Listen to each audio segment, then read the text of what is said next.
ఫౌజీ గురించి చెప్తాం.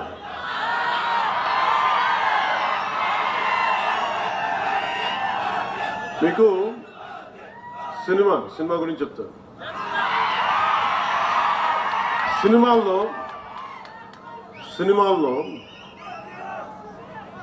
పోరాటం చేయడం, గొడవ పెట్టడం ఈజీ.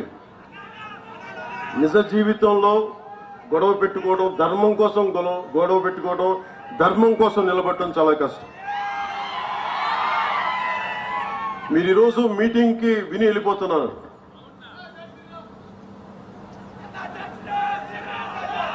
రామనామం లేకుండా ఏ హిందూ గుండెలో రామనామం లేకుండా ఉంటుంది. ప్రతి ఒక్క హృదయంలో రామనామం మోగుతూనే ఉంటుంది.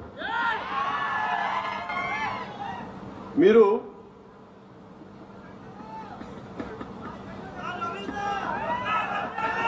ఇందాక చెప్పిన రామ్ధారీ సింగ్ దినకర్ గారిది ఆయన చెప్పేది మనందరి శక్తి లేదనుకుంటారు.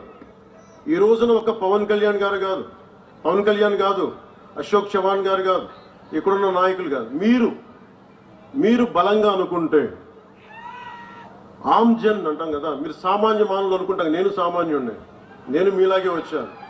నా దేశం కోసం నిలబడాలి, మన సనాతన ధర్మం కోసం నిలబడాలి, పోరాడాలి. అది ఇక్కడ తీసుకొచ్చింది. సో రామ్ధారీ సింగ్ దినకర్ గారు చెప్పింది, राष्ट्र कवि कहते हैं जनता या आम जन के हुंकारों से, उसके उग्र रूप से, आम जन की ललकार से सामान्य भवन तो क्या, बड़े बड़े मजबूत महलों की नींव भी उखड़ जाया करती है. जनता में इतनी अधिक शक्ति निहित होती है कि उसके सांसों की तेजी से राज सत्ता के मुकुट हवाओं में ఊడిగయా కడితే.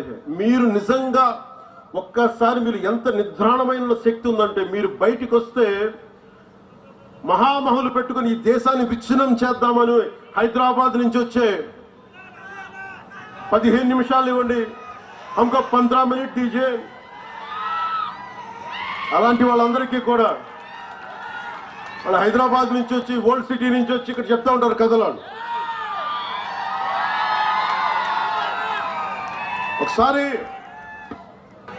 ఒక్కసారి చాలా మంది ఫారెన్ డిగ్నేటరీస్ వచ్చి నన్ను అడిగారు, ఈ దేశంలో మైనారిటీలు బాధపడుతున్నారు, భయపడుతున్నారు నరేంద్ర మోదీ గారి నాయకత్వంలో, భారతీయ జనతా పార్టీ నాయకత్వం అంటే. నేను ఒకటే చెప్పాను, హైదరాబాద్ లో కూర్చొని, పాత బస్తీలో కూర్చొని పోలీసులు 15 నిమిషాలు కళ్ళు మూసుకు కూర్చుంటే హిందువులకు మేమేంటో చూపిస్తాం. నాకెవరో చెప్పాలనిపించింది, ఇది ఛత్రపతి శివాజీ నేలది, ఇలాంటి ధమ్కీలకి భయపడం.